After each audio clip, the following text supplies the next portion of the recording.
Nah, Oke, Sir. sambil membuka. Oke, saya record dulu ya. Nah, terakhir pembelajaran kita sampai di booting di bagian sini ya. Kita masuk di fungsi booting. Oke. Nah, saya mau bertanya, ini waktu kemarin udah pernah belajar Word tidak? Karena kan ini kan kita kan pertamanya belajar tentang booting yang untuk proses penghidupan matikan komputer. Nah, kita lanjut ke bagian aplikasinya. Nah, saya nggak akan jelasin teorinya lagi. Kita akan langsung praktek. Nah, jadi saya mau tanya di sini, udah pernah belajar Word tidak sebelumnya? Dari Sekamarudin atau gimana? Dari kelas 7? Udah pernah atau gimana? Halo.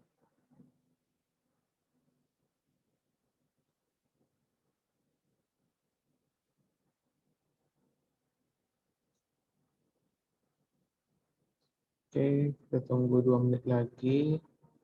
Biar pas paling tidak 10 orang ya. Sini masih 7. Cari 3.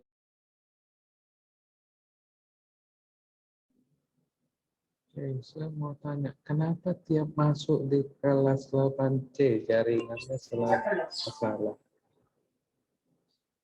Di sini tiap masuk kelas 8C selalu bermasalah jaringannya. Oke, nah tadi saya sudah sempat ngomong, mungkin nggak kedengaran. Waktu di kelas 7 sama kelas 8 sama guru sebelumnya, udah ada belajar Word tidak? Microsoft Word? Belum? Dasar Gimana? sudah belajar. Oke, sudah belajar ya? Terakhir pembelajarannya sampai mana? Saya baru dapat bukunya, dan megang buku, dia belajar kalau kelas 8 itu tentang Word. Kelas belajar Word itu pas kapan? Kelas 7 akhir, kelas 8 nya masuk Excel. Kelas 7 akhir belajar tentang oke, kelas 8 Excel. Oke, berarti nanti saya ajarin tentang PowerPoint aja lah ya. Kalau PowerPoint udah belajar belum?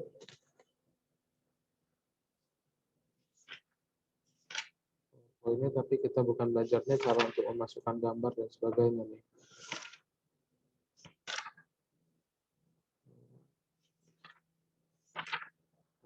Temannya yang lain dulu ya. Oke, ada 11 orang rupanya. Oke, kita lanjut masuk ke bagian sini, fungsi ya. Terakhir udah sampai di sini. Video Cardios yang gunanya untuk menampilkan grafik atau desainnya. Oke.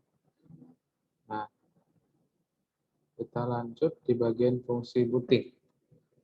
Booting memiliki fungsi untuk memeriksa semua hardware dan software.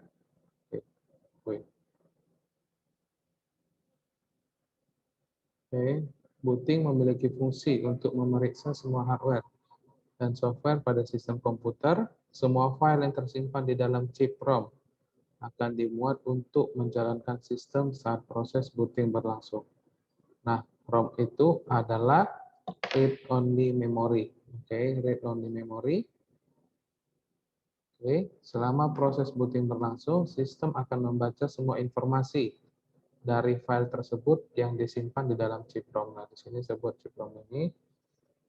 Ini aja ya, biar semuanya jadi paham.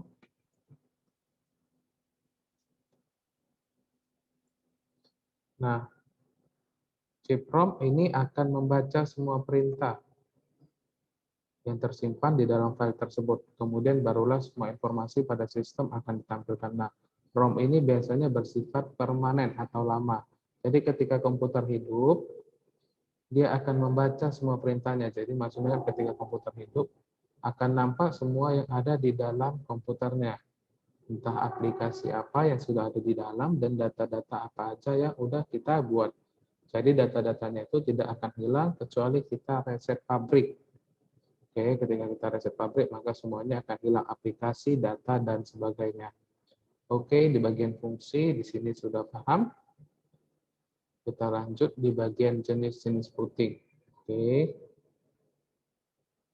Yang pertama itu ada cold booting, kedua warm booting, dan ketiga soft booting. Yang keempat hard booting, dan yang kelima rebooting. Nah, kemarin di minggu lalu kita sebenarnya sudah sampai di sini, sampai di cold booting. Tapi karena jaringan kita bermasalah, jadinya semakai videonya itu dari video yang kelas 8A, 8B. Oke. Nah, jadi biar kita samain aja ya. Nah, cold booting ini merupakan proses yang terjadi saat komputer mati yang dihidupkan. Oke, yang mati, koma, yang dihidupkan dengan prosedur yang normal. Nah, maksudnya yang dihidupkan dengan prosedur normal ya gimana cara kita untuk menghidupkan komputer? Ya itulah prosedur normalnya. Kita tinggal pencet tombol on off-nya seperti begini, tombol power-nya untuk menghidupkan. Oke. Nah, disebut sebagai cold booting karena proses booting dimulai dari komponen komputer yang belum dialiri arus listrik sehingga keadaannya dingin. Nah, dingin ini maksudnya dalam konteks itu dia tidak masuk arus listrik. Nah, jadi kalau misalnya komputer itu biar masuk rebooting itu kita harus mencoloknya terlebih dahulu. Oke, benar ya? Nah, kalau di laptop atau di HP atau smartphone, proses booting itu terjadi karena kita itu mempunyai namanya baterai. Nah, baterai handphone itulah dia menyimpan arus listrik. Ketika kita menghidupkannya dengan tombol power, maka arus listrik yang ada pada baterai itu akan menyalurkannya. Sehingga HP tersebut atau laptop dan komputer bakalan hidup. Oke, paham ya sampai situ ya? Kalau PC kan atau komputer dia kan harus memakai aliran listrik karena dia tidak mempunyai baterai. Kalau dari laptop sama HP mempunyai baterai, maka aliran listriknya itu terdapat di dalam baterainya tersebut. Oke, paham ya? Nah, pada proses ini arus listrik akan menggali komponen komputer yang sebelumnya dingin. Dalam arti belum dialiri arus listrik. Ini dingin, yang artinya itu belum dialiri arus listrik, yang bertujuan untuk menghidupkan komputer. Oke, paham ya? Cold booting ini adalah proses menghidupkan komputer dari awal seperti yang biasa kita lakukan. Oke, sampai di sini paham. Saya rasa nggak ada masalah. Nah, kita lanjut di bagian yang kedua, warm booting atau ini, restart. Computing itu biasanya restart. Oke. Nah, warm booting merupakan proses yang terjadi saat komputer yang menyala dihidupkan kembali dengan tujuan tertentu. Ini paham ya? Warm booting merupakan proses yang terjadi saat komputer yang menyala dihidupkan kembali dengan tujuan tertentu. Warm booting terjadi karena proses ini terjadi setelah komputer berada dalam keadaan menyala atau semua komponen komputer sudah dialiri arus listrik, sehingga suhu komponen komputer tersebut menjadi lebih hangat, tidak sampai panas. Nah, maksudnya itu ketika HP kita, laptop atau PC itu sudah dialiri listrik. Nah, kemudian dimatikannya dengan cara diputusnya aliran listrik itu. Diputusnya aliran listrik, jadi sehingga di software dan hardware-nya tidak ada aliran listrik. Nah, ketika tidak ada, dia akan mati. Oke, ketika mati sudah, kasih beberapa detik, maka akan dialirin lagi listrik. Nah, ketika dialirin lagi listrik, maka dia akan hidup kembali. Nah, itulah yang disebut dengan warm booting. Oke, paham? Komputer ini dialiri arus listrik kembali setelah sebelumnya arus listrik dimatikan untuk sementara waktu dengan tujuan untuk menghidupkan kembali komputer dari awal. Nah, kalau warm booting ini semua tidak hanya di komputer ya, di PC, laptop, apapun yang mempunyai arus listrik atau aliran listrik biasanya mempunyai warm booting atau booting. Oke. Biasanya warm booting ini terjadi karena pengguna ingin mengatur ulang sistem yang disebabkan oleh program yang rusak atau masalah lainnya. Misalnya pengguna ingin memeriksa sektor hard disk drive. Nah, biasanya orang kalau melakukan warm booting itu karena kita lagi memakai kemudian freeze. Oke, nah kalau freeze itu maksudnya gimana nih? Biasanya di sini kelas 8 ini melakukan restart itu menggunakannya biasanya kenapa? Apa penyebabnya dia melakukan restart? Oke, kalau dari handphone. Kalian biasanya kenapa menggunakan restart? Nggak usah kasih jawaban dulu. Kasih jawaban. Biasanya kalian memakai handphone. Nge-restart itu Layarnya freeze, Sir. Oke, layarnya freeze itu biasanya gara-gara itu tadi kebanyakan aplikasi yang kita buka. Itu salah satunya, atau dia terlalu panas. Hardware-nya itu entah satu apapun di bagian laptop itu dia Overheat, Sir. Oke, overheat ya, benar. Karena overheat itulah dia menjadi panas dan menjadi freeze. Nah, cara pertama itu jangan langsung merestartnya. Oke. Kita tunggu dulu dingin HP kita atau laptop kita. Setelah agak mendingan dingin, oke, kemudian baru kita restart. Oke. Kalau kita langsung restart itu biasanya dia akan tetap aja sama. Kenapa sama? Ya karena dia masih panas. Komponen-komponen di dalamnya masih panas. Benar ya? Nah, kita lanjut di bagian, nah ini dia. Ini biasanya restart. Oke. PC itu problem. Ada masalah di dalam komputernya dan need restart. Membutuhkan restart. Oke. Nah, kita lanjut ya. Berarti di masalah cold booting sama warm booting ini tidak ada masalah. Oke. Benar ya? Saya sudah menjelaskannya dengan gampang nih. Oke, kita lanjut di bagian soft booting. Oke. Soft booting dan warm booting memiliki proses yang cukup mirip, yaitu terjadi setelah semua komponen komputer dialiri arus listrik atau aktif. Bedanya, proses booting ini bukan disebabkan karena kerusakan ataupun masalah, melainkan karena dikendalikan secara otomatis. Sebagai contohnya, ketika kita melakukan perubahan pada pengaturan BIOS, seperti keamanan atau optimasi, agar perubahan yang kita buat dijalankan, maka perubahan tersebut harus disimpan terlebih dahulu. Setelah itu, komputer akan melakukan restart secara otomatis, yang disebut sebagai soft booting. Nah, contohnya seperti begini. Inilah dia, kita harus mengaturnya dulu, mengatur sendiri. Maka setelah kita mau, contohnya enable, kita mau buat disable. Oke, disable, maka dia harus di restart terlebih dahulu. Oke. Nah, enable itu apa? Disable itu apa? Ada yang tahu?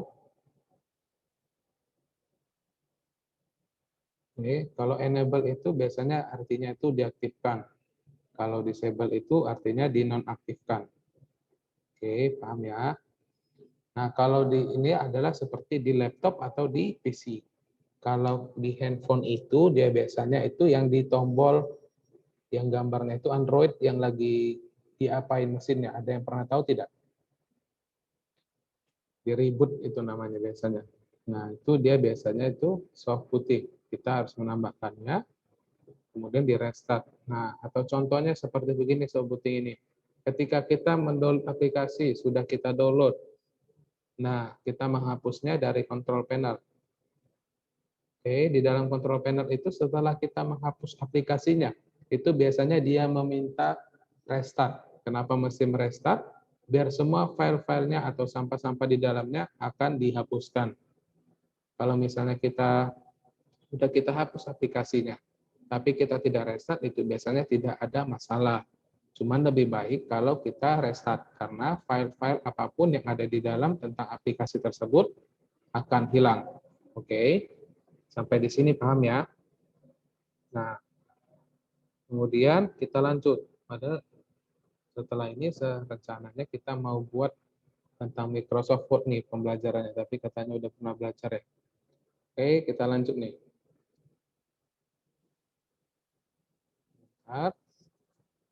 Nah,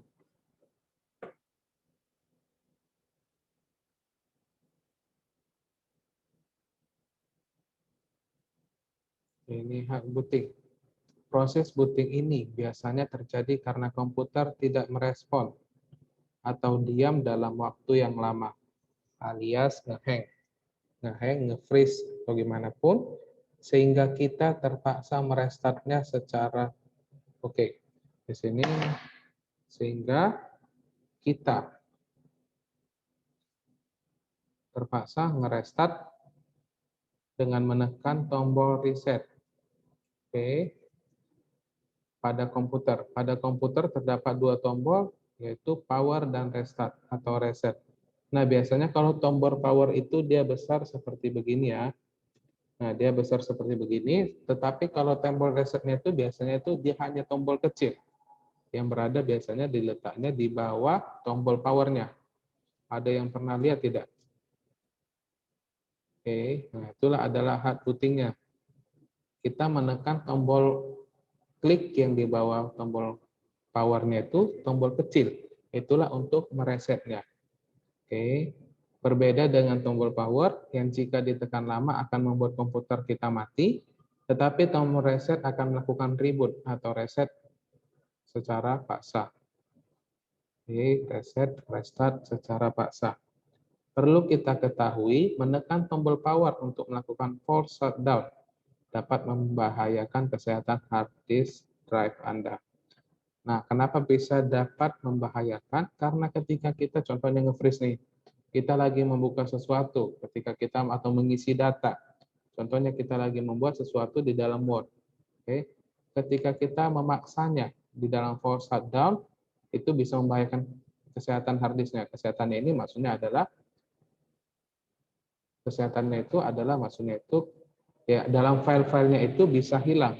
Oke, paham ya? Pernah tidak ketika kita membuat sesuatu mati listrik, oke, dalam keadaan PC-nya itu hidup, oke, ketika hidup kembali maka data-datanya itu akan hilang.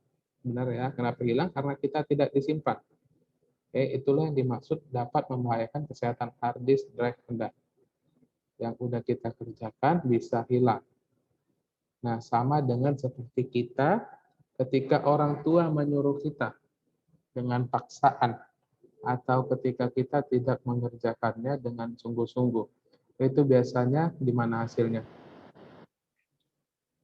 Setengah-setengah ya, contoh nih disuruh membersihkan piring, yang seharusnya bersih jadi tidak bersih. Atau bisa sampai jatuh piringnya karena kita tidak bersungguh-sungguh. Oke, nah kita lanjut. Pada laptop untuk melakukan restart secara paksa, Anda dapat menekan tombol Ctrl plus Alt plus Delete. Oke, pada keyboard secara bersama. Nah, plus ini maksudnya itu ya kita menekan tombol Ctrl, kita tahan, kemudian Alt, kemudian Delete. Oke, itu maksudnya ya. Lalu dan tahan tombol Ctrl sambil mengklik tombol shutdown pada layar secara bersama. Oke, itu adalah caranya. Klik OK ketika layar konfirmasi tampil. Oke, di sini saya nggak mungkin menunjukkannya atau tidak mungkin mempraktekannya ya, karena kita sekarang dalam kondisi lagi ngezoom. Nah, kalau kita dalam kondisi ngezoom, itu pasti bakalan mati. Oke, nah itu akan merusak juga yang namanya tadi kesehatan hard disk drive kita. Oke. Nah, yang terakhir di rebooting. Nah, oke. Ini adalah slide yang terakhir. Serencananya ngajar ini setelah kita masuk rebooting ini, kita masuk ke bagian aplikasinya. Oke, saya kira tadi masih belum belajar tentang Microsoft Word ya. Nah, tapi udah belajar Microsoft Word, kemudian sudah belajar juga tentang Excel. Nah, kita lanjut dulu ya. Nah, di bagian rebooting. Oke, rebooting artinya mengulang sistem kembali dari awal. Rebooting memiliki kesamaan dengan membooting, soft booting, hard booting, yaitu sama-sama terjadi setelah semua komponen komputer dialiri arus listrik atau ketika sudah aktif. Beberapa penyebab terjadinya rebooting diantaranya adalah karena sistem tidak merespon. Oke, contoh tadi nge-freeze dan lain sebagainya, kepanasan, oke, terjadi perubahan pengaturan dari sistem operasi yang digunakan dan yang lainnya. Contoh kasusnya adalah saat menginstal driver seperti driver VGA card. Oke.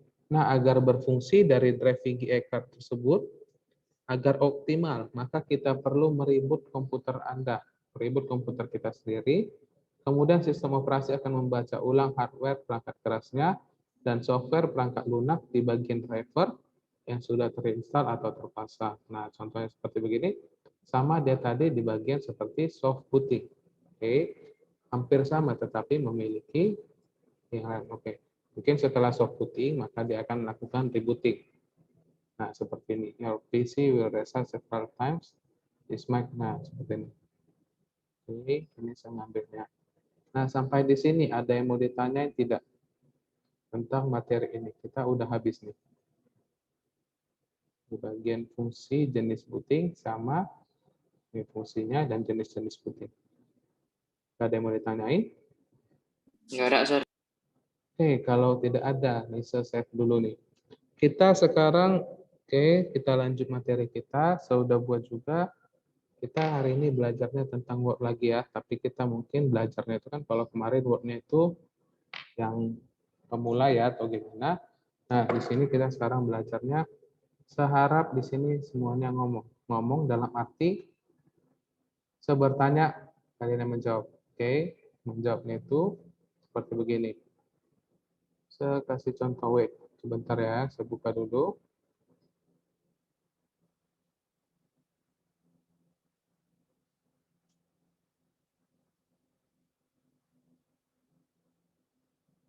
Nah ini, kita belajar Word kembali.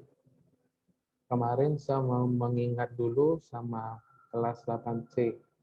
Waktu kelas 7 belajar itu ada tidak mengatur halaman atau page, setup, dan marginnya. Ada atau hanya untuk memasukin gambar dan sebagainya. Gimana? Ini kita belajar kembali nih, biar setelahnya lebih aman dan lebih bagus. Oke. Nah, kita belajar di bagian mengatur halaman dan page setup-nya. Nah, kalau untuk membuka halaman baru, saya rasa semua udah paham ya. Udah paham ya, itu nggak mungkin kita pelajari lagi. Kita akan membahas lebih lanjut tentang Microsoft Word. Oke. Nah, di sini saya udah kasih contohnya. Kita mau belajar dulu dari yang mengatur halamannya. Oke, ini saya copy dulu. Saya udah buat, bentar ya.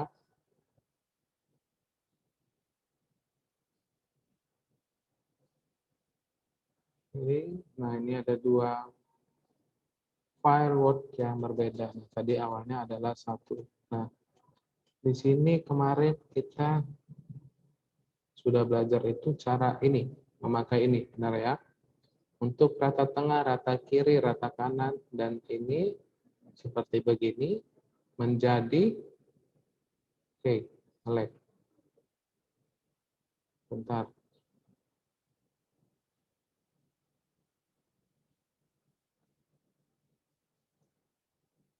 Ini kenapa dia tidak bisa di-blok? Sudah bisa. Nah, di bagian ini kemarin mungkin sudah belajar cara untuk membuat rapinya dari sini. Oke.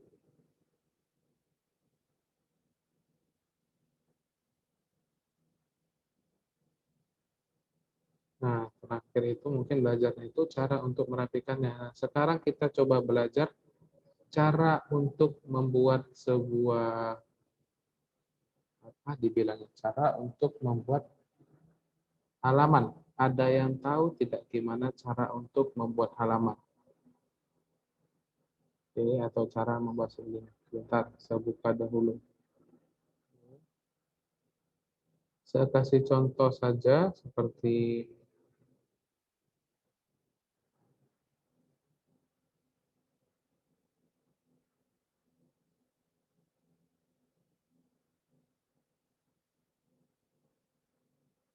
bentar ya, ini saya lagi buka. Contohnya, kita membuat,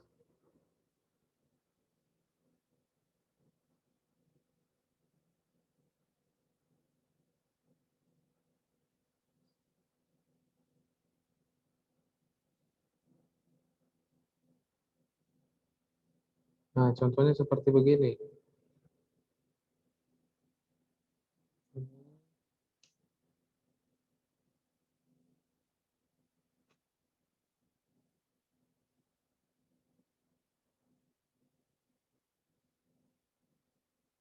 Sebentar.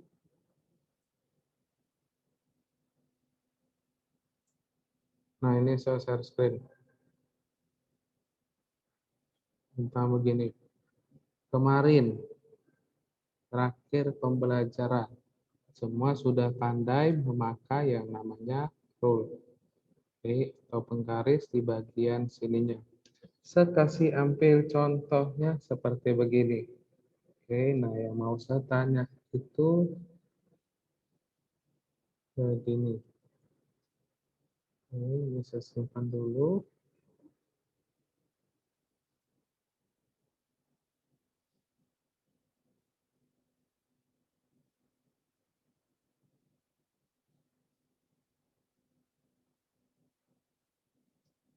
Nah, oke, selanjut. Semua udah pada nampak ya? Kita mau buat seperti begini. Halamannya seperti begini. Oke, nah, saya mau bertanya sama murid yang ada di sini. Oke, sebagi dulu seperti begini. Nah, ini salah. Kita letaknya salah.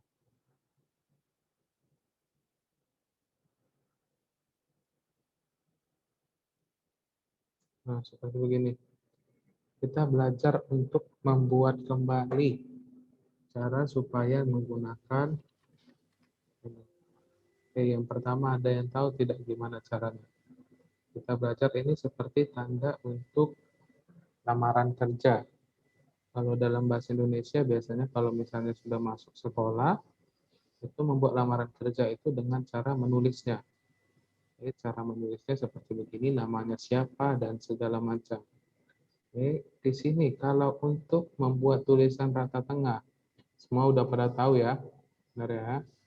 Untuk membuat tulisan rata tengah di sini semua saya rasa sudah paham.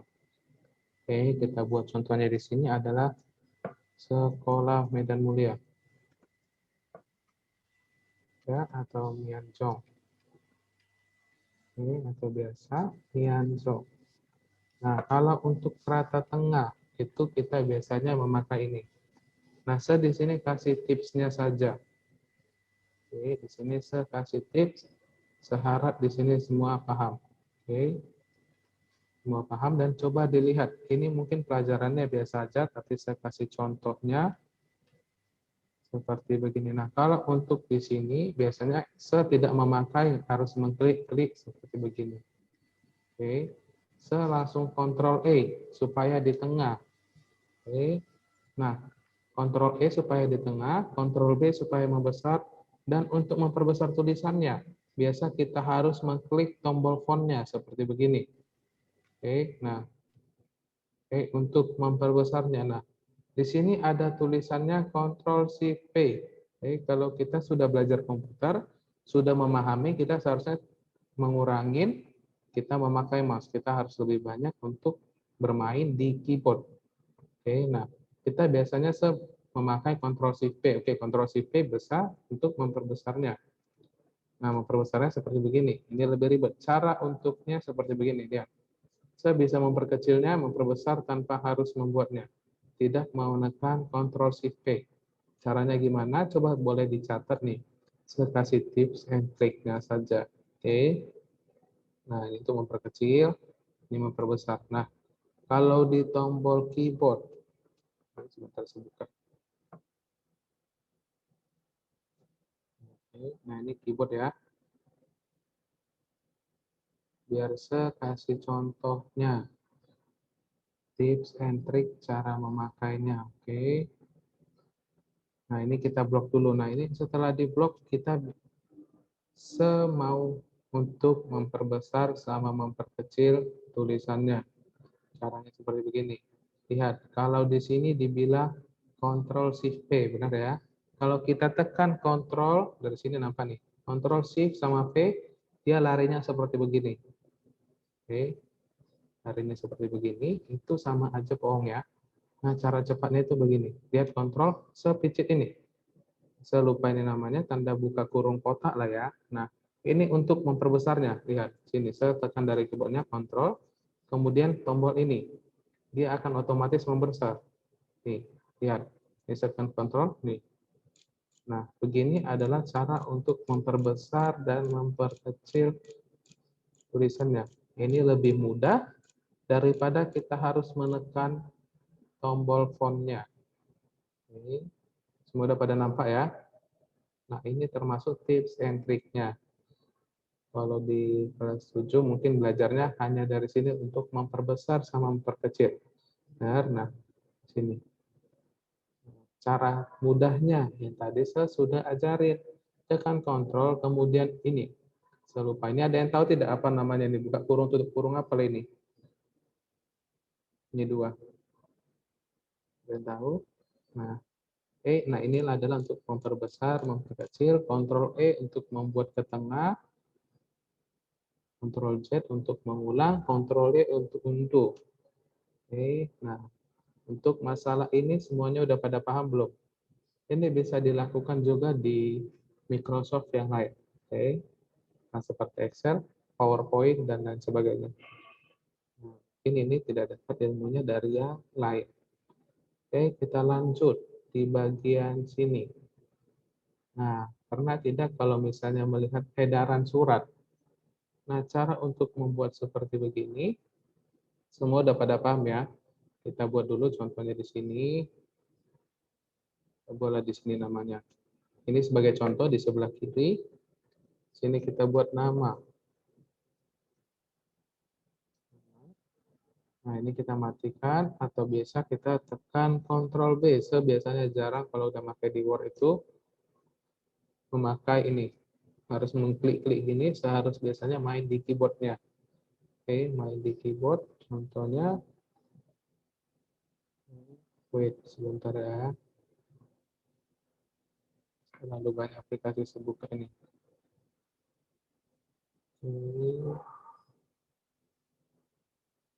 Nah, ini pada nampak semua ya.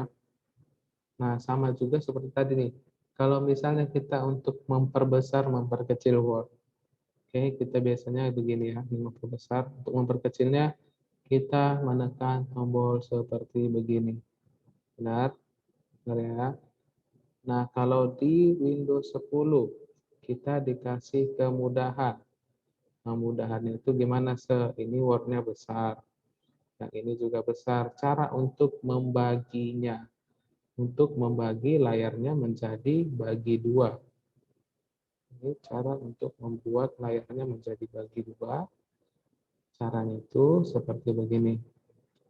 Tekan tombol ini. Ini nampak ya. Ini tekan tombol ini. Kemudian tanda panah ke kanan. Seperti begini. Maka dia akan, sebentar. Salah. Nah, seperti begini. Maka dia akan muncul layarnya terbagi dua dari apa yang sudah kita buka. Nah, buat ini. Sampai di situ ada yang mau ditanya tidak tentang tips and triknya? Semua paham? Atau gimana? Ini adalah lanjutan dari Microsoft Word. Kalau kemarin mungkin belajarnya itu tentang pemula ya, cara untuk memasukkan gambar dan sebagainya. Nah, kita belajar cara untuk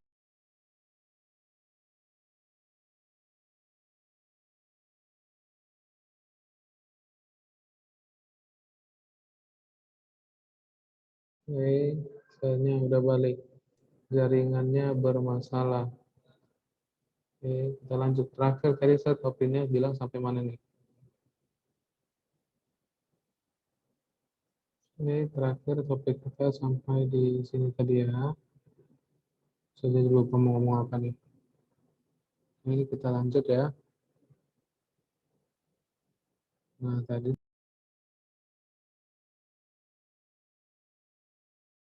Saya mau bertanya, jaringan saya ini bermasalah. Apakah dari tadi saya ngomong putus-putus atau gimana? Ayo, kasih dulu tanggapan. Philip tadi ngomongnya, se-nya mana? Suara se gimana nih di kelas? Kedengaran atau tidak nih? Jelas tidak di sini waktu kita tinggal 3 menit lagi. Kalau kayak gitu, kita akhirin aja ya. Kita akhirin. Di minggu depan saya kasih seperti begini aja. Kita belajar kembali mengenal Word-nya. Mengenal Word dalam arti dalam kasusnya itu adalah kita belajar Word-nya itu di tingkat yang lebih lanjut. Oke, paham ya sampai situ? Kita belajar ruwet tingkat lanjut, bukan untuk memasukkan lagi, untuk mempertebal bagaimana, memperkecil bagaimana, dan sebagainya. Nah, kita akan lebih dalam mempelajari tentang rules-nya seperti begini, ini, dan yang lain sebagainya. Oke, kalau tidak ada, saya mau bertanya, ada yang mau ditanya?